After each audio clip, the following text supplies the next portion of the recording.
تفسیر ضیاء القرآن جلد نمبر 3 18واں پارہ۔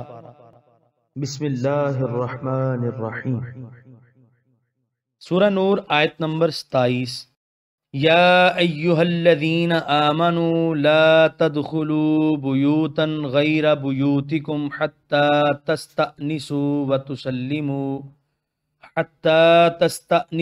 وتسلموا علی اہلها ذالکم خیر لکم لعلکم تذکرون۔ ترجمہ: اے ایمان والو، نہ داخل ہوا کرو دوسروں کے گھروں میں اپنے گھروں کے سوا جب تک تم اجازت نہ لے لو اور سلام نہ کر لو ان گھروں میں رہنے والوں پر، یہی بہتر ہے تمہارے لیے، شاید تم اس کی حکمتوں میں غور و فکر کرو۔ سورہ نور آیت نمبر 27 کی تفسیر۔ یہاں سے اسلامی طرز معاشرت کے چند اہم قاعدے سکھائے جا رہے ہیں۔ انصار کی ایک خاتون بارگاہ رسالت میں حاضر ہوئی، عرض کی، یا رسول اللہ، بسا اوقات میں گھر میں ایسی حالت میں ہوتی ہوں کہ میں نہیں چاہتی کہ کوئی مجھے اس حالت میں دیکھے۔ کبھی میرے والد آ جاتے ہیں اور کبھی اہل خانہ سے کوئی اور مرد آ جاتا ہے، مجھے کیا ارشاد ہے؟ وکیف اصنع، اور میں کیا کروں؟ اس وقت یہ آیت نازل ہوئی۔ آپ خود غور فرمائیے کہ انسان کا گھر اس کا خلوت خانہ ہے جہاں وہ بے تکلفی سے وقت بسر کر سکتا ہے۔ اگر یہاں بھی ہر شخص کو بلا اجازت بے دھڑک آ گھسنے کی آزادی ہو تو انسان گھر میں وہ راحت و آرام نہیں پا سکے گا جس کی تلاش میں وہ باہر سے تھکا ماندہ آتا ہے۔ نیز گھر کی مستورات ہر وقت اپنے کپڑوں کو سنبھال کر نہیں رکھ سکتی، کبھی اوڑھنی سر سے اتر جاتی ہے، کبھی کوئی کام کرنے کے لیے آستینیں چڑھانی پڑتی ہیں، نہانا دھونا بھی ہوتا ہے۔ ان حالات میں اگر آنے والے پر کوئی پابندی نہ ہو تو عورتیں یا تو ہر وقت سر پر چادر ڈالے رہیں اور ہاتھ پر ہاتھ رکھ کر بیٹھی رہیں، یا نامحرم کے سامنے بے حجاب ہونے کا اندیشہ مول لیں۔ نیز یہ ویسے بھی بڑی سخت جاتی ہے کہ کوئی کسی کے گھر میں بلا اجازت گھس آئے۔ اس طرح گوناگوں خرابیوں کا دروازہ کھل جائے گا، نظر بازی، کسی کی راز کی باتوں کو سننا وغیرہ قباحتیں رونما ہو جائیں گی۔ گھر کا امن و سکون برباد ہونے کے ساتھ ساتھ عصمت اور آبرو بھی محفوظ نہیں رہے گی۔ اسلام سے پہلے عرب کے لوگ اس قسم کے آداب کے عادی نہ تھے۔ حییتم صباحً، صبح بخیر، یا حییتم مساءً، شب بخیر کہا اور جواب کا انتظار کیے بغیر گھر میں آ گھسے۔ اسلام نے اس طریقہ کار کو سختی سے روک دیا اور حکم دیا کہ اگر کسی کے ہاں جانا پڑے تو اس کا طریقہ یہ ہے کہ باہر کھڑے ہو کر اذن طلب کرو، اور اگر اذن مل جائے تو اہل خانہ کو سلام کہتے ہوئے اندر جاؤ۔ فرمایا ذالکم خیر لکم، یہی طریقہ تمہارے لیے عمدہ اور پسندیدہ ہے۔ اذن کس طرح لینا چاہیے، کہاں کھڑے ہو کر لینا چاہیے، کتنی بار لینا چاہیے، اس کی تفصیل احادیث نبوی میں مذکور ہے جو درج ذیل ہے، تاکہ اسلامی تمدن کا یہ قاعدہ اور اس پر عمل کرنے کا طریقہ خوب ذہن نشین ہو جائے۔ اذن لینے کا طریقہ یہ ہے کہ سلام بھی کہے، داخل ہونے کی اجازت بھی طلب کرے اور اپنا نام بھی بتائے۔ حضرت فاروق اعظم رضی اللہ عنہ جب شرف باریابی حاصل کرنا چاہتے تو یوں عرض کرتے، السلام علیکہ یا رسول اللہ، ایدخل عمر، یا رسول اللہ صلی اللہ علیہ وسلم آپ پر سلام ہو، کیا عمر حاضر ہو سکتا ہے؟ ایک شخص دروازے پر آیا اور کہا، ادخل، کیا میں گھس آؤں؟ حضور صلی اللہ علیہ وسلم کی روزہ نامی باندی حاضر تھی۔ حضور صلی اللہ علیہ وسلم نے فرمایا، روزہ، جا اور اسے اذن مانگنے کا طریقہ سکھا کہ اسے یوں کہنا چاہیے تھا، السلام علیکم۔ اگر صاحب خانہ اذن طلب کرنے والے سے پوچھے کہ تم کون ہو تو اسے اپنا نام بتانا چاہیے، صرف یہ کہنا کہ میں ہوں درست نہیں۔ حضور صلی اللہ علیہ وسلم نے اس کو ناپسند فرمایا ہے۔ حضور علیہ الصلوۃ والسلام کا یہ معمول تھا کہ جب اذن طلب فرماتے تو دروازے کے سامنے کھڑے نہ ہوتے بلکہ دائیں یا بائیں کھڑے ہوتے، کیونکہ اس وقت دروازوں پر پردے لٹکانے کا رواج نہ تھا۔ نیز دروازے کو کھٹکھٹانا بھی اذن طلب کرنے کا ایک طریقہ ہے۔ آج کل کئی گھروں میں گھنٹی لگی ہوتی ہے، اسے بجا کر بھی اذن طلب کیا جا سکتا ہے۔ زیادہ سے زیادہ 3 بار اذن طلب کرنا چاہیے۔ اگر تیسری بار جواب نہ آئے تو واپس چلا آئے، کیونکہ اس سے زیادہ اذن طلب کرنا صاحب خانہ کو اذیت دینا اور پریشان کرنا ہے۔ ہو سکتا ہے وہ اس وقت ایسے کام میں مشغول ہو جسے وہ منقطع نہ کر سکتا ہو۔ جس گھر میں ماں یا بہن رہائش پذیر ہو وہاں جاتے ہوئے بھی اذن طلب کرنا چاہیے۔ احتیاط کا تقاضا تو یہ ہے کہ اپنے گھر جہاں اس کی اہلیہ ہو اطلاع دیے بغیر داخل نہ ہو، بلکہ پاؤں کی آہٹ کرنے سے یا کھنگارنے سے اپنی آمد کی اطلاع دے۔ ہو سکتا ہے کوئی اجنبیہ عورت گھر میں اس کی بیوی سے ملنے آئی ہوئی ہو۔ اسلام نے صرف بلا اجازت داخل ہونے پر ہی پابندی نہیں لگائی، بلکہ بلا اجازت کسی کے گھر میں جھانکنا بھی ممنوع قرار دیا ہے۔ نبی کریم صلی اللہ علیہ وسلم کا ارشاد گرامی ہے، جو دوسروں کے گھروں میں ان کی اجازت کے بغیر جھانکے ان کے لیے جائز ہے کہ وہ اس کی آنکھ نکال دیں۔ اس طرح شریعت نے گھر کو انسان کے لیے ایسا محکم حصار بنا دیا ہے جس میں اس کی اجازت کے بغیر نہ کوئی جھانک سکتا ہے نہ قدم رکھ سکتا ہے، تاکہ صاحب خانہ بڑی بے تکلفی اور آرام و راحت سے اپنا وقت بسر کر سکے۔ سورہ نور آیت نمبر 28۔ فَإِن لَّمْ تَجِدُوا فِيهَا أَحَدًا فَلَا تَدْخُلُوهَا حَتَّى يُؤْذَنَ لَكُمْ وَإِن قِيلَ لَكُمُ ارْجِعُوا فَارْجِعُوا هُوَ أَزْكَىٰ لَكُمْ وَاللَّهُ بِمَا تَعْمَلُونَ عَلِيمٌ۔ ترجمہ: پھر اگر نہ پاؤ ان گھروں میں کسی کو جو تمہیں اجازت دے تو نہ داخل ہو ان میں یہاں تک کہ اجازت دی جائے تمہیں، اور اگر کہا جائے تمہیں کہ واپس چلے جاؤ تو واپس چلے جاؤ۔ یہ طرز معاشرت بہت پاکیزہ ہے تمہارے لیے، اور اللہ تعالیٰ جو کچھ تم کرتے ہو خوب جاننے والا ہے۔ سورہ نور آیت نمبر 28 کی تفسیر۔ اگر تم آ کر اذن طلب کرو، اندر سے کوئی جواب نہ ملے تو واپس چلے جاؤ، کیونکہ تمہارے اذن کے جواب پر خاموشی کی وجہ یا تو یہ ہو سکتی ہے کہ گھر میں کوئی شخص موجود ہی نہیں۔ اس صورت میں تمہیں یہ حق نہیں پہنچتا کہ اہل خانہ کی عدم موجودگی میں تم ان کے گھر میں داخل ہو جاؤ، یا عدم جواب عدم اذن کی دلیل ہے۔ اس صورت میں بھی تمہیں اندر جانے پر اصرار نہ کرنا چاہیے۔ ایک روز حضور اکرم صلی اللہ علیہ وسلم حضرت سعد بن عبادہ رضی اللہ عنہ کے گھر تشریف لے گئے اور اذن طلب کیا۔ فرمایا السلام علیکم ورحمۃ اللہ۔ سعد نے سن لیا اور آہستہ سے وعلیکم السلام ورحمۃ اللہ عرض کیا۔ حضور صلی اللہ علیہ وسلم نے دوسری بار سلام فرمایا۔ سعد نے پھر بھی چپکے سے جواب دیا۔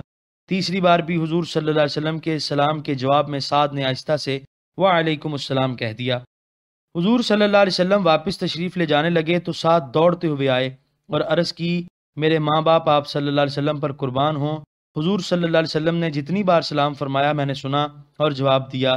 میری خاموشی کا مقصد یہ تھا کہ حضور صلی اللہ علیہ وسلم مجھے بار بار سلام فرمائیں اور مجھے اس کی برکت حاصل ہو۔ سورہ نور آیت نمبر 28 کے بقیہ حصے کی تفسیر۔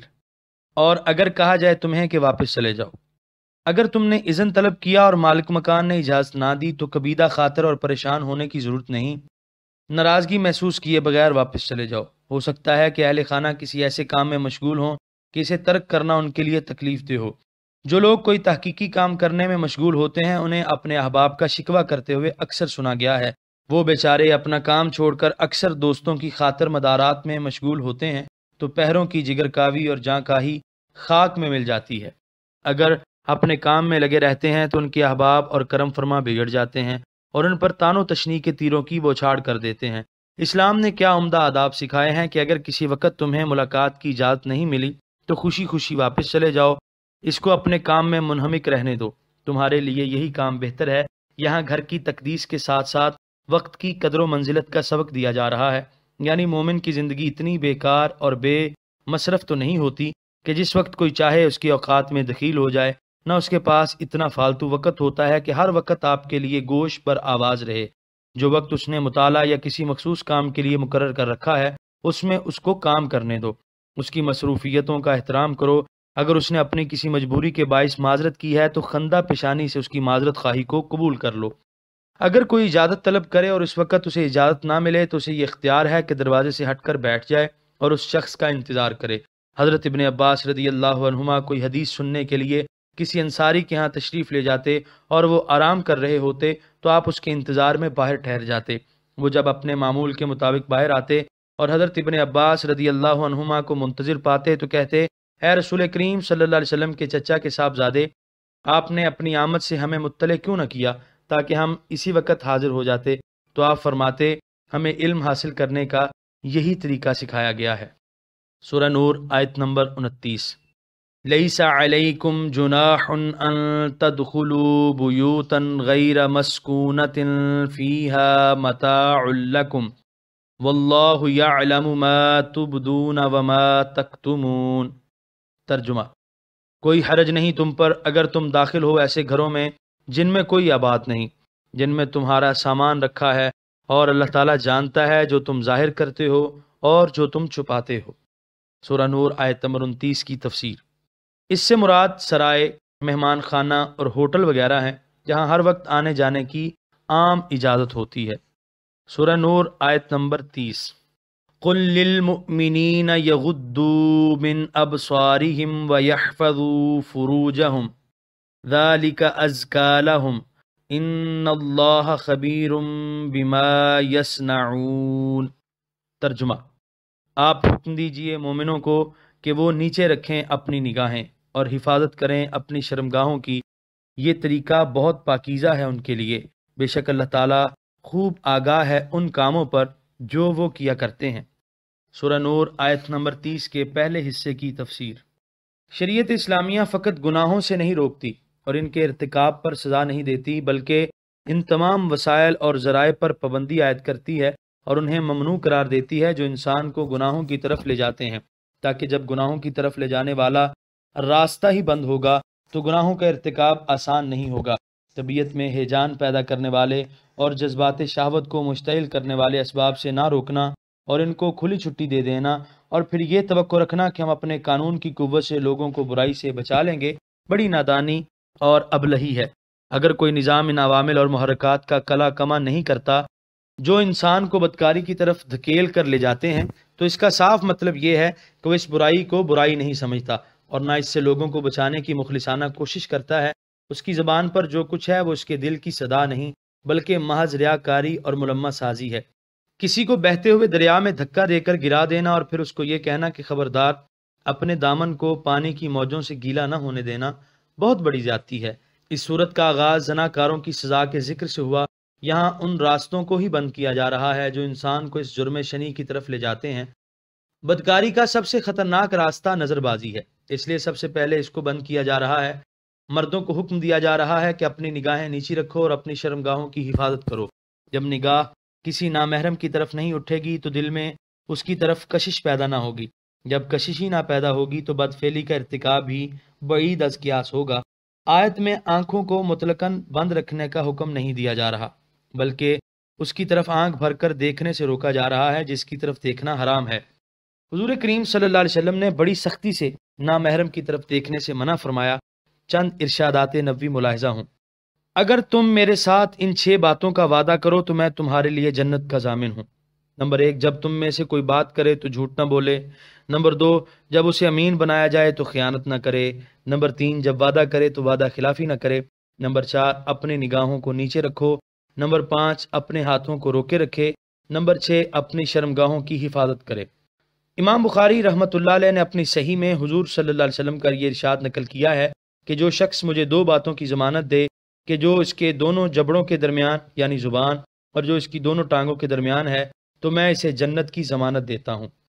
نظر شیطان کی تیروں میں سے ایک زہریلا تیر ہے، جو اس کو میرے خوف سے ترک کرتا ہے میں اسے ایمان کی نعمت بخشوں گا جس کی مٹھاس وہ اپنے دل میں پائے گا۔ حضرت جریر بن عبداللہ البجلی رضی اللہ عنہ فرماتے ہیں کہ میں نے حضور کریم صلی اللہ علیہ وسلم سے دریافت کیا کہ اگر اچانک کسی اجنبیہ پر نظر پڑ جائے تو اس کا کیا حکم ہے؟ حضور صلی اللہ علیہ وسلم نے مجھے حکم فرمایا کہ میں اپنی نظر کو پھیر لوں۔ اچانک کسی نامحرم پر اگر نظر پڑ جائے تو وہ معاف ہے، لیکن اگر دوبارہ دانستہ اس کی طرف دیکھے گا تو گناہ گار ہوگا۔ یہ احادیث طیبہ تفسیر ابن کثیر سے منقول ہیں۔ سورہ نور آیت نمبر 30 کے دوسرے حصے کی تفسیر۔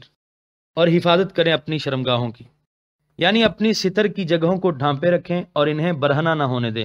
ابو العالیہ کہتے ہیں کہ قرآن کریم میں جہاں بھی حفظ فروج کا حکم دیا گیا ہے اس سے مراد زنا سے بچنا ہے، لیکن یہاں اس سے مراد ستر پوشی ہے تاکہ ان پر نظر نہ پڑے۔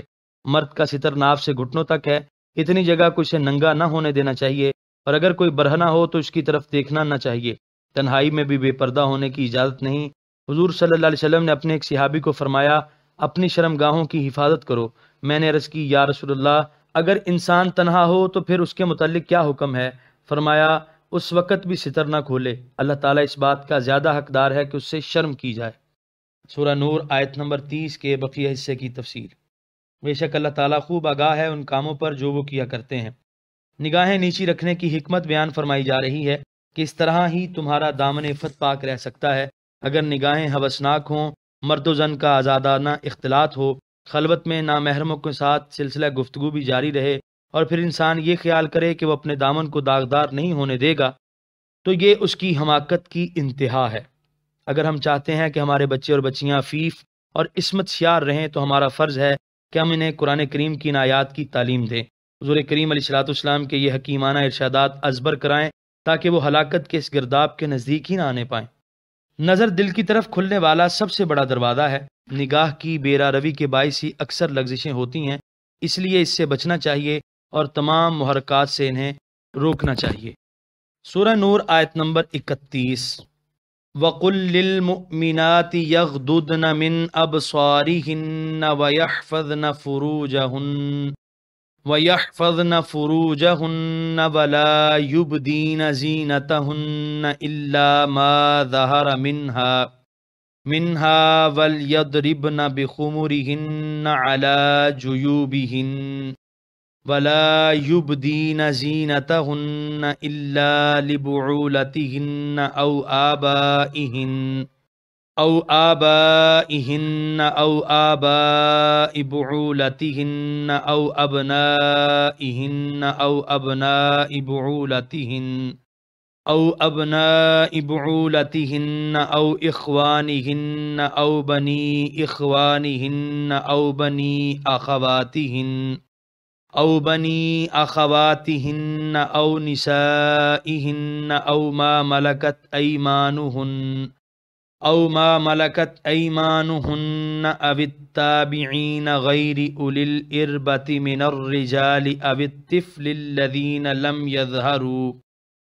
يَظْهَرُوا عَلَى عَوْرَاتِ النِّسَاءِ وَلَا يَضْرِبْنَ بِأَرْجُلِهِنَّ لِيُعْلَمَ مَا يُخْفِينَ مِنْ زِينَتِهِنَّ وَتُوبُوا إِلَى اللَّهِ جَمِيعًا أَيُّهَا الْمُؤْمِنُونَ لَعَلَّكُمْ تُفْلِحُونَ۔ ترجمہ: اور آپ حکم دیجئے ایماندار عورتوں کو کہ وہ نیچی رکھا کریں اپنی نگاہیں اور حفاظت کیا کریں اپنی عصمتوں کی، اور نہ ظاہر کیا کریں اپنی آرائش کو مگر جتنا خود بخود نمایاں ہو اس سے، اور ڈالے رہیں اپنی اوڑھنیاں اپنے گریبانوں پر، اور نہ ظاہر ہونے دیں اپنی آرائش کو مگر اپنے شوہروں کے لیے یا اپنے باپوں کے لیے یا اپنے شوہروں کے باپوں کے لیے یا اپنے بیٹوں کے لیے یا اپنے خامندوں کے بیٹوں کے لیے یا اپنے بھائیوں کے لیے یا اپنے بھتیجوں کے لیے اور اپنے بھانجوں کے لیے یا اپنی ہم مذہب عورتوں پر یا اپنی باندیوں پر یا اپنے ایسے نوکروں پر جو عورت کے خواہش مند نہ ہوں، یا ان بچوں پر جو ابھی تک آگاہ نہیں عورتوں کی شرم والی چیزوں پر، اور نہ زور سے ماریں اپنے پاؤں زمین پر تاکہ معلوم ہو جاوے وہ بناؤ سنگار جو وہ چھپائے ہوئے ہیں، اور رجوع کرو اللہ تعالیٰ کی طرف سب کے سب، اے ایمان والو، تاکہ تم دونوں جہانوں میں بامراد ہو جاؤ۔ سورہ نور آیت نمبر 31 کے پہلے حصے کی تفسیر۔ وہ نیچی رکھا کریں اپنی نگاہیں۔ پہلے مردوں کو نگاہیں نیچی رکھنے اور شرمگاہوں کی حفاظت کرنے کا حکم دیا گیا، اب مومن عورتوں کو ان آداب و احکام کی پابندی کا حکم فرمایا جا رہا ہے جن سے وہ اپنی ناموس اور آبرو کو محفوظ رکھ سکتی ہیں۔ اللہ تعالیٰ اپنے محبوب کریم صلی اللہ علیہ وسلم کو فرما رہے ہیں کہ آپ مومن عورتوں کو حکم دیجئے کہ نمبر 1 وہ اپنی نگاہوں کو نیچا رکھا کریں، نمبر 2 اپنے ستر کی جگہوں کی حفاظت کیا کریں، نمبر 3 اپنی زینت کو ظاہر نہ ہونے دیا کریں بجز اس کے جس کے ظاہر کیے بغیر چارہ نہیں، نمبر 4 اپنی اوڑھنیوں سے اپنے سینوں کو ڈھانپ لیا کریں، نمبر 5 زمین پر پاؤں اس طرح نہ ماریں جن سے ان کی مخفی زینت و آرائش ظاہر ہو، نمبر 6 درمیان میں ان لوگوں کا ذکر کر دیا گیا جن کے سامنے زینت کا اظہار ممنوع نہیں۔ یہ 6 ارشادات ربانی ہیں جو اس ایک آیت میں ذکر کیے گئے ہیں۔ اب ذرا ان کا تفصیلی تذکرہ سماعت فرمائیے تاکہ وہ قواعد و ضوابط آپ کے سامنے واضح ہو جائیں جن پر کاربند ہونا اسلامی معاشرے کو پاکیزہ رکھنے کے لیے ہر مرد اور عورت پر لازمی ہے۔ عورتوں کو بھی نگاہیں نیچی رکھنے کا حکم دیا جا رہا ہے کہ وہ ان چیزوں کی طرف نظر اٹھا کر نہ دیکھیں جن کی طرف دیکھنا ممنوع ہے۔ اس مسئلے کو امام فخر الدین رازی نے خاص ترتیب سے لکھا ہے جس سے مسئلے کے سارے گوشے واضح ہو جاتے ہیں، اس لیے میں انہی کا اتباع کرتے ہوئے اس مسئلے کو پیش خدمت کرتا ہوں۔ آپ فرماتے ہیں جسم کا وہ حصہ جس کو ظاہر کرنا یا جس کو دیکھنا ممنوع ہے 4 طرح سے ہے۔ نمبر 1 مرد کے جسم کا وہ حصہ جو دوسرے مردوں کو دیکھنا ممنوع ہے۔ نمبر 2 عورت کے جسم کا وہ حصہ جو دوسری عورتوں کو دیکھنا ممنوع ہے۔ نمبر 3 عورت کے جسم کا وہ حصہ جو مرد کو دیکھنا ممنوع ہے۔ نمبر 4 مرد کے جسم کا وہ حصہ جس کی طرف عورت کو دیکھنا جائز نہیں۔ مرد کے جسم کا وہ حصہ جس کی طرف دوسرا مرد نہیں دیکھ سکتا ناف سے لے کر گھٹنوں تک ہے۔ امام صاحب کے نزدیک گھٹنوں کو دیکھنا جائز نہیں اور ران کو دیکھنا بطریقہ اولیٰ ممنوع ہوگا۔ حضرت حذیفہ رضی اللہ عنہ ایک دن مسجد میں بیٹھے ہوئے تھے کہ ران سے کپڑا سرک گیا حضور علیہ الصلوۃ والسلام نے ارشاد فرمایا اپنی ران کو ڈھانپ لو کیونکہ یہ بھی ستر ہے۔ حضرت سیدنا علی رضی اللہ عنہ کو بھی ارشاد فرمایا اپنی رانوں کو ظاہر نہ کرو اور کسی مردے یا زندہ کی ران کی طرف مت دیکھو۔ نمبر 2، عورت کے جسم کا وہ حصہ جو کسی عورت کو دیکھنا بھی جائز نہیں، وہ بھی یہی ہے، یعنی ناف سے لے کر گھٹنوں تک نہیں دیکھ سکتی، باقی جسم کا دیکھنا جائز ہے، لیکن اگر فتنے کا اندیشہ ہو تو یہ بھی ممنوع ہے۔ غیر مسلم عورت مسلمان عورت کے صرف ان حصوں کو دیکھ سکتی ہے جو مرد دیکھ سکتے ہیں۔ حضرت عمر رضی اللہ عنہ نے حضرت ابو عبیدہ رضی اللہ عنہ سالار لشکر کی طرف لکھا، یعنی مجھے یہ اطلاع ملی ہے کہ ذمی عورتیں مسلمان عورتوں کے ساتھ حمام میں جاتی ہیں، اس سے روک دو، کیونکہ کسی ذمیہ عورت کے لیے یہ جائز نہیں کہ وہ مومن عورت کے ستر کو دیکھے۔ نمبر 3، عورت کے بدن کا وہ حصہ جو مرد کو دیکھنا ممنوع ہے۔ اس کی وضاحت کرتے ہوئے امام مصوف لکھتے ہیں کہ وہ عورت اجنبی ہوگی، محرم ہوگی یا بیوی ہوگی۔ اگر وہ آزاد نامحرم عورت ہے تو اس کو سارا بدن ہاتھ اور چہرے کے سوا ستر ہے، کیونکہ وہ بے شرع اور لین دین کے وقت چہرہ اور ہاتھوں کو کھولنے پر مجبور ہوتی ہے۔ امام راضی رحمۃ اللہ علیہ فرماتے ہیں چہرہ اور ہاتھوں کی طرف دیکھنے کی 3 صورتیں ہیں۔ نمبر 1، چہرہ دیکھنے کی کوئی غرض نہ ہو، فتنے کا اندیشہ بھی نہ ہو۔ نمبر 2، دوسری صورت یہ ہے کہ دیکھنے کی غرض کوئی نہیں لیکن فتنے کا اندیشہ ہے۔ تیسری صورت یہ ہے کہ غرض بھی ہے اور فتنے کا اندیشہ بھی ہے۔ پہلی صورت میں اجنبیہ کی طرف بلا مقصد، قصد اور ارادے سے دیکھنا جائز نہیں۔ اگر ایک دفعہ نگاہ پڑ جائے تو دوسری مرتبہ آنکھیں پھیر لے، نگاہیں نیچی کر لے۔ حضرت امام صاحب کی رائے یہ ہے کہ اگر فتنے کا اندیشہ نہ ہو تو ایک مرتبہ جائز ہے اور بار بار دیکھنا منع ہے۔ اس کی تفصیل ان احادیث میں گزر چکی ہے جو پہلی آیت کے ضمن میں درج کی گئی ہیں۔ دوسری صورت جبکہ اجنبیہ کے دیکھنے کا مقصد ہو، مثلا اگر کوئی شخص کسی عورت سے نکاح کرنا چاہتا ہے تو اس کے لیے عورت کے چہرے اور ہتھیلیوں کو دیکھنا جائز ہے۔ ارشاد نبوی ہے اگر کوئی شخص کسی عورت سے منگنی کرنا چاہے تو اسے دیکھنے میں کوئی حرج نہیں۔ مغیرہ بن شعبہ رضی اللہ عنہ نے ایک عورت سے منگنی کی، حضور صلی اللہ علیہ وسلم نے پوچھا کیا تو نے اسے دیکھا ہے؟ انہوں نے عرض کی نہیں۔ فرمایا پہلے دیکھ لو، اس طرح تمہارے رشتے کی بقا کا زیادہ امکان ہے۔ تیسری صورت میں جب کہ اجنبیہ کی طرف محض شہوت کے خیال سے دیکھے تو اس وقت اس کے کسی حصہ جسم کو دیکھنا بھی ممنوع ہے۔ البتہ ڈاکٹر اور طبیب مریضہ کے جسم کے کسی حصے کو بھی دیکھ سکتا ہے جبکہ اس کا دیکھنا علاج کے لیے ضروری ہو، لیکن مستورات کے علاج کے لیے ایسے طبیب اور ڈاکٹر کے پاس جانا چاہیے جو امین ہو۔ اسی لیے امام راضی فرماتے ہیں اگر عورت ڈوب رہی ہو یا اسے آگ لگ گئی ہو تو اسے بچانے کے لیے اس کے جسم کے کسی حصے کو ہاتھ لگانا یا اس کی طرف دیکھنا ممنوع نہیں، کیونکہ اس وقت اس کی جان بچانا فرض ہے۔ یہ احکام اس عورت کے تھے جو اجنبیہ اور نامحرم ہو۔ محرم عورت کے متعلق امام ابو حنیفہ رحمۃ اللہ علیہ کا ارشاد ہے کہ جسم کے وہ حصے جو کام کاج کرتے وقت عام طور پر کھل جاتے ہیں فقط ان کی طرف دیکھنا جائز ہے، اور اپنی بیوی کے جسم کا کوئی حصہ ایسا نہیں جس کی طرف دیکھنا خاوند کے لیے ممنوع ہو۔ نمبر 4، عورت نامحرم مرد کے ناف اور گھٹنوں کے درمیان نہیں دیکھ سکتی۔ بعض نے یہ کہا ہے کہ عورت مرد کا صرف چہرہ اور ہاتھ دیکھ سکتی ہے، اس کے جسم کے باقی حصوں کی طرف نہیں دیکھ سکتی، لیکن الاول اصح، پہلا قول صحیح ہے۔ یہ اس وقت کا حکم ہے جب فتنے کا اندیشہ نہ ہو، اور اگر فتنے کا اندیشہ ہو تو مرد کے کسی حصے کی طرف نہ دیکھے، حتیٰ کہ مرد کے چہرے کی طرف بار بار دیکھنا بھی جائز نہیں۔ سورہ نور آیت نمبر 31 کے دوسرے حصے کی تفسیر۔ اور حفاظت کیا کریں اپنی عصمتوں کی۔ ابو العالیہ کا قول پہلے گزر چکا ہے کہ یہاں ان الفاظ سے مراد ستر کی جگہ کو ڈھانپنا ہے، لیکن امام راضی اور دیگر علماء فرماتے ہیں کہ یہ تخصیص ضعیف ہے۔ ظاہر آیت کا مقتضا یہ ہے کہ ہر اس چیز سے حفاظت کی جائے جو اللہ تعالیٰ نے حرام کی ہے، اس میں بدکاری، مس کرنا اور دیکھنا سب داخل ہیں۔ سورہ نور آیت نمبر 31 کے تیسرے حصے کی تفسیر۔ اور نہ ظاہر کیا کریں اپنی آرائش کو، وہ زینت جو ظاہر ہے جس کے اظہار کی ممانت نہیں۔ اس کے متعلق حضرت ابن عباس، مجاہد، عطا، ابن عمر اور انس رضی اللہ عنہم کا قول ہے، یعنی وہ زینت جو چہرے اور ہتھیلیوں میں ہوتی ہے جیسے خضاب اور سرما۔ حسن بصری کہتے ہیں چہرہ اور وہ کپڑے جو ظاہر ہوں۔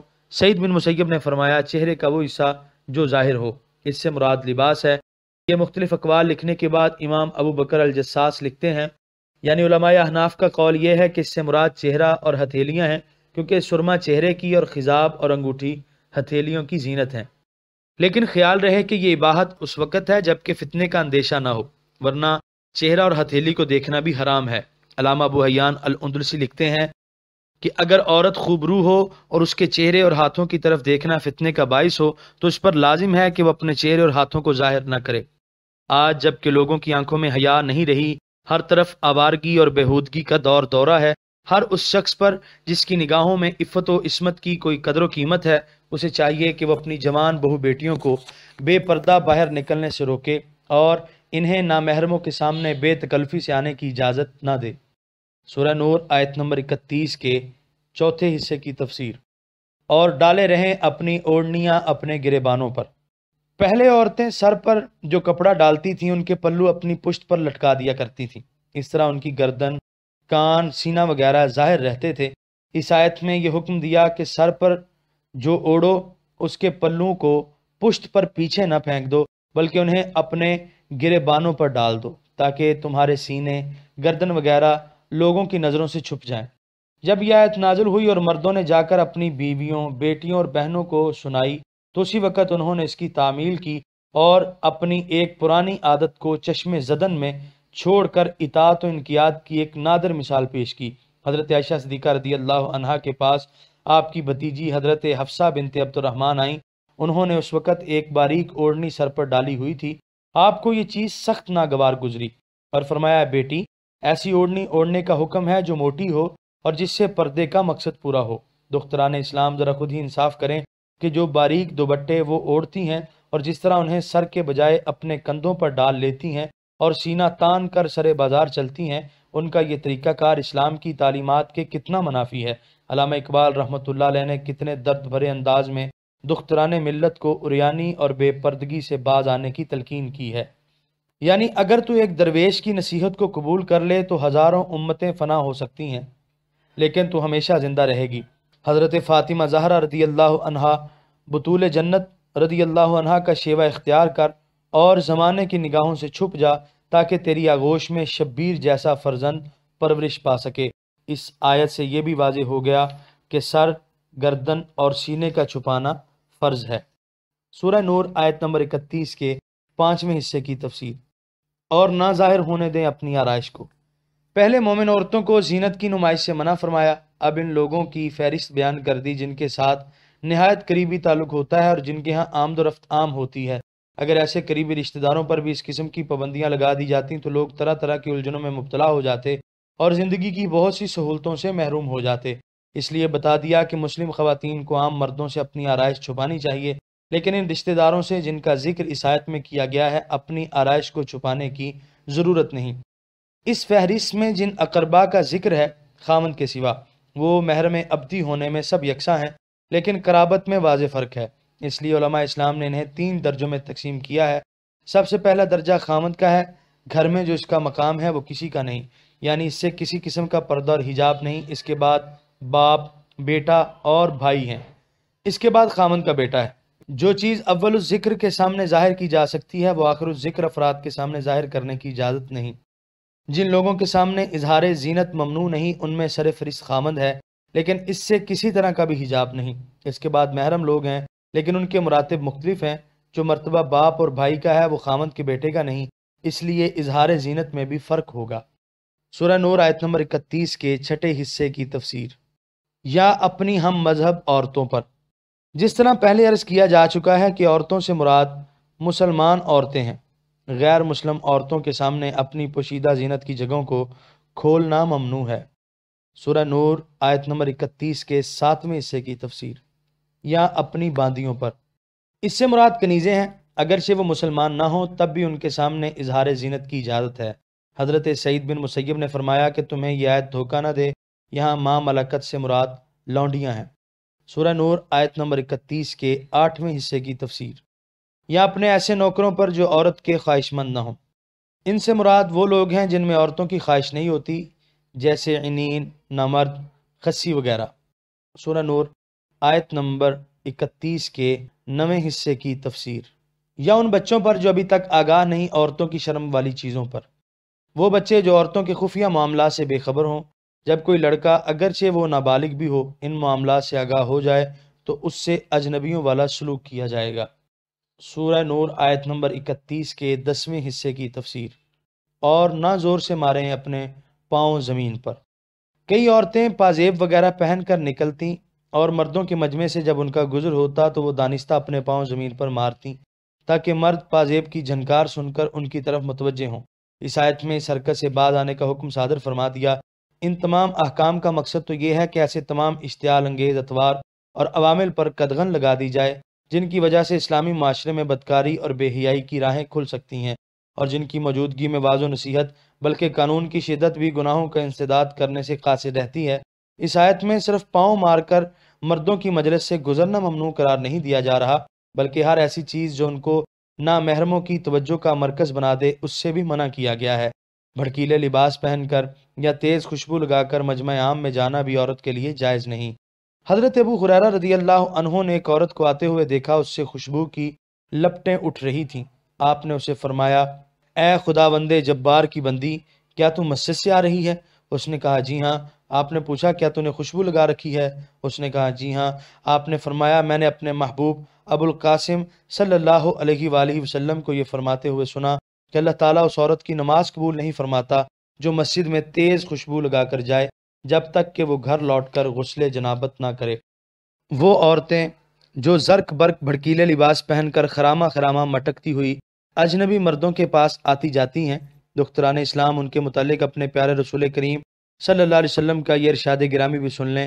میمونہ بنت سعد رضی اللہ عنہا کہتی ہیں کہ رسول اللہ صلی اللہ علیہ وسلم نے ارشاد فرمایا، وہ عورت جو آراستہ و پیراستہ ہو کر نامحرموں میں اترا اترا کر چلتی ہے، قیامت کے دن وہ مجسم تاریکی ہوگی جہاں نور کی کرن تک نہ ہو۔ سورہ نور آیت نمبر 31 کے بقیہ حصے کی تفسیر۔ اور رجوع کرو اللہ تعالیٰ کی طرف سب کے سب اے ایمان والو، یعنی بلا چونو چرا احکام الہی اور ارشادات نبوی کی تعمیل کے لیے جھک جاؤ، اسی میں تمہارے دونوں جہانوں کی کامیابی ہے۔ آفتاب اسلام کے طلوع ہونے کے بعد اب اہل جاہلیت کے رسم و رواج کو اور اخلاق و عادات کو نہ چھوڑنا بڑی بے انصافی ہے۔ سورہ نور آیت نمبر 32۔ وَأَنكِحُوا الْأَيَامَ مِنكُمْ وَالصَّالِحِينَ مِنْ عِبَادِكُمْ وَإِمَائِكُمْ إِن يَكُونُوا فُقَرَاءَ يُغْنِهِمُ اللَّهُ مِنْ فَضْلِهِ وَاللَّهُ وَاسِعٌ عَلِيمٌ۔ ترجمہ، اور نکاح کر دیا کرو جو بے نکاح ہیں تم میں سے، اور جو نیک ہیں تمہارے غلاموں اور کنیزوں میں سے، اگر وہ تنگ دست ہوں تو فکر نہ کرو، غنی کر دے گا انہیں اللہ تعالیٰ اپنے فضل سے، اور اللہ تعالیٰ وسعت والا ہمادان ہے۔ سورہ نور آیت نمبر 32 کے پہلے حصے کی تفسیر۔ ایامہ جمع ہے، اس کا واحد ایمن ہے۔ اہل لغت کا اس پر اتفاق ہے کہ اصل میں اس کا اطلاق اس عورت پر ہوتا ہے جس کا خامند نہ ہو، خواہ وہ کماری ہو یا بیوہ یا مطلقہ۔ بطور استعارہ اب اس کا اطلاق ایسے مرد پر ہونے لگا ہے جس کی بیوی نہ ہو۔ اسلام جو دین فطرت ہے وہ معاشرے کو پاکیزہ رکھنے اور بے حیائی سے بچانے کے متعلق صرف واعظ ہی نہیں کرتا بلکہ وہ عملی تجاویز اور مشکلات کا صحیح حل بھی پیش کرتا ہے۔ آپ ذرا غور فرمائیں، جس معاشرے میں بن بیاہی عورتیں بکثرت ہوں گی وہاں جذبات کو کب تک قابو میں رکھا جا سکتا ہے؟ بڑے تحفظ اور احتیاط کے باوجود شدت جذبات سے مجبور ہو کر وہ غلط قدم اٹھا سکتی ہیں۔ شیطان بڑی آسانی سے انہیں ورگلا کر گمراہ کر سکتا ہے۔ بدکاری کا یہ بھی ایک دروازہ تھا جس کی طرف سے اسلام اگر اغماس کرتا تو اسے حقیقت پسندی نہ سمجھا جاتا۔ چنانچہ اس آیت میں حکم دیا جا رہا ہے کہ مسلمان ایسے مردوں اور ایسی عورتوں کی طرف سے غفلت اور بے پرواہی نہ کریں بلکہ ان کا نکاح کر کے ان کو گھروں میں بسانا اپنا اخلاقی فرض سمجھیں۔ اس طرح ایک تو ان کی حالت زار بدل جائے گی اور ان کی ہرما نصیبیاں ختم ہو جائیں گی، وہ مایوسی کے گوشے سے نکل کر عملی دنیا میں اپنی خداداد صلاحیتوں کا نفع بخش مظاہرہ کر سکیں گی۔ دوسرا، معاشرہ ان کی لغزش کے نتائج سے محفوظ ہو جائے گا۔ اس حقیقت کو حضور نبی اکرم صلی اللہ علیہ وسلم نے اس طرح واضح فرمایا، اے جوانوں کے گروہ، جو تم میں سے طاقت رکھتا ہو وہ ضرور شادی کرے، کیونکہ شادی کرنا اس کی نظر کو پاک کر دے گا اور اس کو گناہ سے بچا لے گا، اور جو شادی کرنے کی طاقت نہ رکھتا ہو اسے چاہیے کہ وہ روزے رکھے۔ سورہ نور آیت نمبر 32 کے دوسرے حصے کی تفسیر۔ اور جو نیک ہیں تمہارے غلاموں اور کنیزوں میں سے، یہ حکم صرف آزاد مردوں اور عورتوں کے لیے نہیں بلکہ غلام مرد اور کنیزیں بھی اس میں شامل ہیں۔ آخر وہ بھی انسان ہیں، ان کے بھی فطری جذبات ہیں۔ اگر تم ان کی اس معاملے میں اعانت نہیں کرو گے تو اور کون کرے گا؟ لیکن غلام اور کنیز کے ساتھ صالح کی قید لگا دی۔ مطلب یہ ہے کہ ایسا غلام اور ایسی لونڈی جس میں خانہ داری کا بوجھ اٹھانے اور ذمہ داریاں نبھانے کی صلاحیت ہو۔ اگر کسی نااہل غلام کے ساتھ کسی کنیز کو تم جکڑ دو گے تو وہ ساری عمر تمہیں کوستی رہے گی۔ اسی طرح کسی غلام کو کسی ایسی لونڈی کے ساتھ باندھ دیا گیا تو اپنی قسمت کو روتا رہے گا۔ اس لیے ان کا نکاح کرنے سے پہلے تسلی کر لو کہ یہ زندگی کی ذمہ داریوں سے عہدہ برا ہو سکتے ہیں۔ انکحوا امر کا صیغہ ہے جس سے وجوب ثابت ہوتا ہے۔ بعض علماء کا یہ خیال ہے کہ یہ وجوب شرعی اور قانونی ہے، لیکن اکثر علماء کی رائے میں یہ اخلاقی وجوب ہے، یعنی اخلاقی طور پر تمہارا اس طرح کرنا لازمی ہے۔ سورہ نور آیت نمبر 32 کے بقیہ حصے کی تفسیر۔ غنی کر دے گا انہیں اللہ تعالیٰ اپنے فضل سے۔ اکثر لوگ افلاس اور غربت کو شادی نہ کرنے کا سبب بنائے رہتے ہیں۔ لڑکی والے چاہتے ہیں کہ لڑکا بڑا متمول ہو، لڑکے والوں کی خواہش ہوتی ہے کہ لڑکی کے والدین بڑے امیر ہوں تاکہ خوب جہیز ملے۔ اللہ تعالیٰ فرماتے ہیں کہ فقر و تنگری عارضی چیزیں ہیں، اگر شریف قابل اور نیک رشتہ مل رہا ہے تو قبول کر لو، باقی رہا افلاس تو اللہ تعالیٰ پر بھروسہ کرو، وہ اس افلاس کو چاہے تو آنے واحد میں دور بھی کر سکتا ہے۔ حضرت صدیق اکبر رضی اللہ عنہ کا ارشاد ہے، اللہ تعالیٰ نے نکاح کرنے کا جو حکم دیا ہے تم اس کی اطاعت کرو، اس نے تمہیں غنی کرنے کا جو وعدہ فرمایا ہے وہ اسے پورا کرے گا۔ حدیث پاک میں ہے کہ 3 آدمی ایسے ہیں جن کی مدد اللہ تعالیٰ نے اپنے ذمہ کرم پر لے لی ہے۔ نمبر 1 وہ نکاح کرنے والا جس کی غرض پاک دامن ہونا ہو۔ نمبر 2 وہ مکاتب جو زر مکاتبت ادا کرنے کا ارادہ رکھتا ہو۔ نمبر 3 اللہ تعالیٰ کی راہ میں جہاد کرنے والا۔ سورہ نور آیت نمبر 33۔ وَلْيَسْتَعْفِفِ الَّذِينَ لَا يَجِدُونَ نِكَاحًا حَتَّى يُغْنِيَهُمُ اللَّهُ مِنْ فَضْلِهِ وَالَّذِينَ يَبْتَغُونَ الْكِتَابَ مِمَّا مَلَكَتْ أَيْمَانُكُمْ فَكَاتِبُوهُمْ إِنْ عَلِمْتُمْ فِيهِمْ خَيْرًا وَآتُوهُمْ مِنْ مَالِ اللَّهِ الَّذِي آتَاكُمْ وَلَا تُكْرِهُوا فَتَيَاتِكُمْ عَلَى الْبِغَاءِ إِنْ أَرَدْنَ تَحَسُّنًا لِتَبْتَغُوا عَرَضَ الْحَيَاةِ الدُّنْيَا وَمَنْ يُكْرِههُنَّ فَإِنَّ اللَّهَ مِنْ بَعْدِ إِكْرَاهِهِنَّ غَفُورٌ رَحِيمٌ۔ ترجمہ۔ اور چاہیے کہ پاک دامن بنے رہیں وہ لوگ جو نہیں پاتے شادی کرنے کی قدرت، یہاں تک کہ غنی کر دے انہیں اللہ تعالیٰ اپنے فضل سے، اور جو مکاتب بننا چاہیں تمہارے غلاموں سے تو مکاتب بنا لو انہیں اگر تم جانو ان میں کوئی بھلائی، اور زر مکاتبت ادا کرنے میں مدد کرو ان کی اللہ تعالیٰ کے مال سے جو اس نے تمہیں عطا کیا ہے، اور نہ مجبور کرو اپنی لونڈیوں کو بدکاری پر اگر وہ پاک دامن رہنا چاہیں، تاکہ تم حاصل کرو اس بدکاری سے دنیوی زندگی کا کچھ سامان۔ اور جو کمینہ خصلت مجبور کرتا ہے انہیں عصمت فروشی پر تو بے شک اللہ تعالیٰ ان کے مجبور کیے جانے کے بعد ان کی لغزشوں کو بخشنے والا اور ان پر رحم کرنے والا ہے۔ سورہ نور آیت نمبر 33 کے پہلے حصے کی تفسیر۔ وہ لوگ جو نہیں پاتے شادی کرنے کی قدرت۔ ضروری نہیں کہ ہر شخص کو اس کی پسند کا رشتہ مل جائے یا وہ اتنا خوشحال ہو کہ شادی کے اخراجات برداشت کر سکے۔ اس کے بارے میں فرمایا جا رہا ہے کہ اس کی یہ معذوری اسے اس کی اجازت نہیں دیتی کہ وہ شادی نہ کر سکنے کے باعث بدکاری کرتا رہے، بلکہ ان پر لازم ہے کہ سختی سے عفت کا دامن پکڑے رہیں اور انتظار کریں کہ اللہ تعالیٰ ان کی اس مشکل کو آسان کر دے۔ سورہ نور آیت نمبر 33 کے دوسرے حصے کی تفسیر۔ اگر تم جانو ان میں کوئی بھلائی۔ شریعت میں غلاموں کو آزاد کرنے کا ایک طریقہ یہ بھی ہے کہ غلام اپنے مالک سے کہے کہ میں اتنی مدت میں اتنی رقم تمہیں ادا کروں گا، تم مجھے آزاد کر دو، یا میں فلاں خدمت انجام دے دوں گا، اس کے بدلے تم مجھے آزاد کر دو۔ اس معاہدے کو شریعت میں مکاتبت کہتے ہیں، اور معاہدہ کرنے والا غلام مکاتب کہلاتا ہے۔ جب وہ اپنی مقررہ رقم ادا کر دے تو وہ آزاد ہو جائے گا۔ یہاں مسلمانوں کو ہدایت کی جا رہی ہے کہ اگر تمہارا غلام مکاتبت کرنے کے لیے تمہارے پاس آئے اور تم یہ سمجھتے ہو کہ وہ اس معاہدے کو پورا کر سکتا ہے یا آزاد ہونے کے بعد وہ دوسروں کے لیے تکلیف کا باعث نہ ہوگا تو تم اس کے ساتھ مکاتبت کا معاہدہ کر لو۔ سورہ نور آیت نمبر 33 کے تیسرے حصے کی تفسیر۔ اور نہ مجبور کرو اپنی لونڈیوں کو بدکاری پر۔ کفر اپنے ساتھ صرف عقیدے کی گمراہی ہی نہیں لاتا بلکہ اخلاقی انحطاط اور مروت کا فقدان بھی اپنے جلو میں لاتا ہے۔ معمولی عقل و فہم کا انسان جس کام کو کرتے ہچکچاتا ہے، جہاں کفر کی تاریکی چھا جاتی ہے وہاں بڑے بڑے حیاسوس کام کھلے بندوں کیے جاتے ہیں، بڑے بڑے رئیس کرتے ہیں اور ذرا نہیں شرماتے۔ عرب کے قبائل اپنی نخوت اور تکبر کی وجہ سے مشہور ہیں، لیکن کفر کی گمراہی ان کی رگ و پے میں سما گئی ہے، اس لیے ایسی گھناؤنی حرکتیں دن کے اجالے میں ان کی آنکھوں کے سامنے ہوتی، بلکہ وہ خود ان کا ارتکاب کیا کرتے اور قطعاً نہ شرماتے۔ زمانہ جاہلیت میں لونڈیاں کعبہ گری کا پیشہ عام طور پر اختیار کرتی تھیں۔ بڑے بڑے رئیس خاندان اپنی جوان اور خوبصورت لونڈیوں کو اس مقصد کے لیے استعمال کرتے تھے۔ انہیں الگ مکان مہیا کیے جاتے جنہیں مواخیر کہا جاتا تھا۔ ہر ایک پر جھنڈا جھول رہا ہوتا اور اس لونڈی کا کعبہ خانہ اس کے مالک قبیلے کے نام سے مشہور ہوتا۔ امام ابن جریر عطا سے نقل کرتے ہیں کہ زمانہ جاہلیت میں ہر قبیلہ اور خاندان کی لونڈیاں ہوا کرتی تھیں جو ان کی طرف منسوب ہوتیں۔ کہا جاتا یہ فلاں قبیلے کی لونڈی ہے، یہ فلاں قبیلے کی رنڈی ہے۔ ان کے دروازوں پر جھنڈے گڑے ہوتے۔ امام ابن جریر نے ان متعدد جھنڈے والیوں میں سے 9 کے نام تک لکھے ہیں اور ان کے قبیلے کا ذکر بھی کیا ہے۔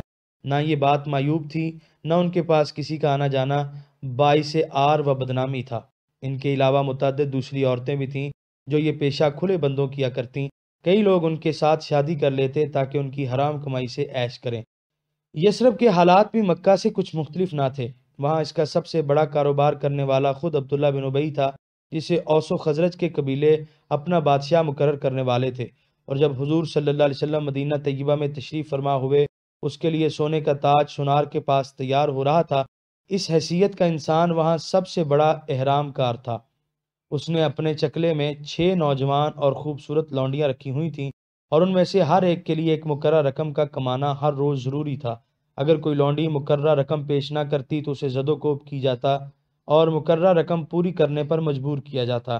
یہ صاحب ان لونڈیوں سے صرف دولت ہی نہ کمایا کرتے بلکہ سیاسی فائدے بھی حاصل کرتے۔ عرب قبائل کا اگر کوئی رئیس یثرب آتا تو یہ اپنی ایک لونڈی مازہ کو شب باشی کے لیے اس کے پاس بھیج دیتا تاکہ وہ ابن ابی کے احسان کو ہمیشہ یاد رکھے اور ضرورت کے وقت وہ اسے اپنے سیاسی عزائم کی تکمیل کے لیے استعمال کر سکے۔ علامہ ابن کثیر، علامہ آلوسی اور دیگر مفسرین نے تصریح کی ہے، چنانچہ یہی لونڈی مازہ ایک روز تنگ آ کر حضرت ابوبکر صدیق رضی اللہ عنہ کے پاس آئی اور اپنی داستان غم بیان کی۔ آپ نے بارگاہ رسالت میں اس کی گزارش پیش کر دی۔ حضور صلی اللہ علیہ وسلم نے فرمایا اسے اپنے قبضے میں لے لو۔ عبداللہ بن ابی نابکار کو پتہ چلا تو اس نے بڑا شور و شغب مچایا کہ دیکھو اب وہ ہماری لونڈیوں کو بھی اپنے قبضے میں لے رہے ہیں۔ اس وقت یہ آیت نازل ہوئی۔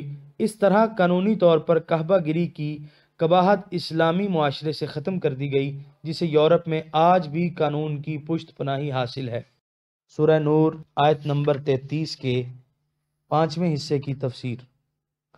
اگر وہ پاک دامن رہنا چاہیں، اس کا یہ مطلب نہیں کہ اگر وہ پاک دامن ہونے کا ارادہ نہ کریں تو پھر ان سے یہ پیشہ کرانے میں کوئی مذاکرہ نہیں، بلکہ مقصد یہ ہے کہ مالک کی طرف سے اکراہ کی یہی صورت ہے کہ لونڈی کی مرضی نہ ہو، وہ اس سے دور بھاگے، لیکن بے غیرت مالک اسے پیشہ کرنے پر مجبور کرے۔ اس صورت میں ساری ذمہ داری اور سارا گناہ اس مالک پر ہوگا، لیکن اگر وہ اپنی مرضی سے اس فعل کبیح کا ارتکاب کرے تو اب جرم اس کا ہوگا اور اس کا گناہ اور اس کی سزا بھی اسے ہی ملے گی۔ یا اس آیت سے ان مالکوں کو غیرت دلانا مقصود ہے کہ تم سے بڑھ کر بھی کوئی دیوس ہوگا کہ تمہاری لونڈی تو عفت شیار رہنا چاہتی ہے اور تم اسے غلاظت کے اس گھڑے میں پھینکنے پر مصر ہو۔ خود ہی فیصلہ کرو، کیا یہ بات تمہیں زیب دیتی ہے؟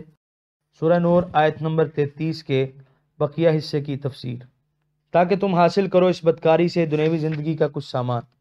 علامہ قرطبی لکھتے ہیں کہ ایک تو وہ زنا کی اجرت وصول کرتے تھے، دوسرے اگر اس لونڈی سے اولاد ہوتی تو اس کو اپنا غلام بنا لیتے اور اسے فروخت کر کے قیمت وصول کرتے، اور اگر زانی قبیلے کا کوئی رئیس ہوتا اور اس کے حمل سے کوئی بچہ پیدا ہوتا تو اس لونڈی کو 100 اونٹ بطور فدیہ ادا کر کے اپنا بچہ لے جاتا اور لونڈی وہ 100 اونٹ اپنے مالک کو دے دیتی۔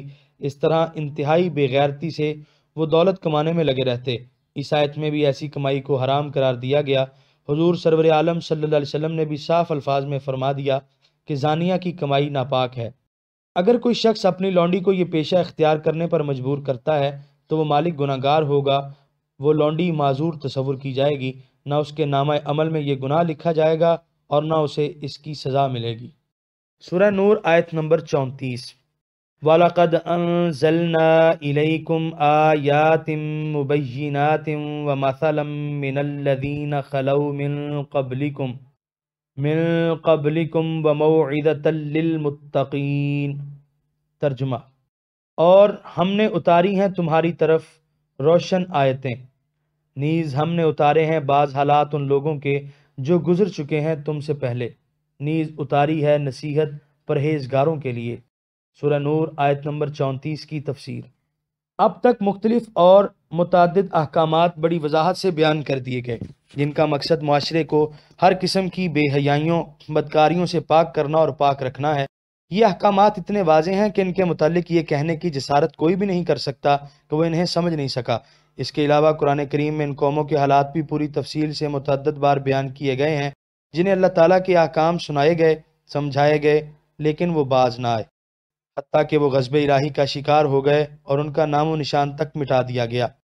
اے فرزندان اسلام، اگر اب بھی تم نے اصلاح احوال کی کوشش نہ کی اور قدیم و جدید جاہلیتوں کے سحر میں مبتلا رہ کر اپنا ستیہ ناش کر ڈالا اور دوسری بے حیا قوموں کی تقلید میں اپنی شرم و حیا کی چادر کو اتار پھینکا، تو پھر تم سے بڑا زیاکار اور کون ہو سکتا ہے؟ پھر مکافات عمل کے قانون کے مطابق اگر تم پر غضب الہی کی بجلیاں گریں تو تمہارا اپنا قصور ہوگا۔ تمہارے کریم پروردگار نے تو تمہیں برے کاموں سے بڑی وضاحت سے آگاہ کر دیا اور ان پر مترتب ہونے والے نتائج کو کھول کر بیان کر دیا۔ یہاں پر 18ویں پارے کا 10واں رکوع مکمل ہوا۔ آپ دیکھ رہے ہیں PATF Islamic info YouTube channel. مزید اسلامک ویڈیوز کے لیے ہمارا چینل سبسکرائب کریں۔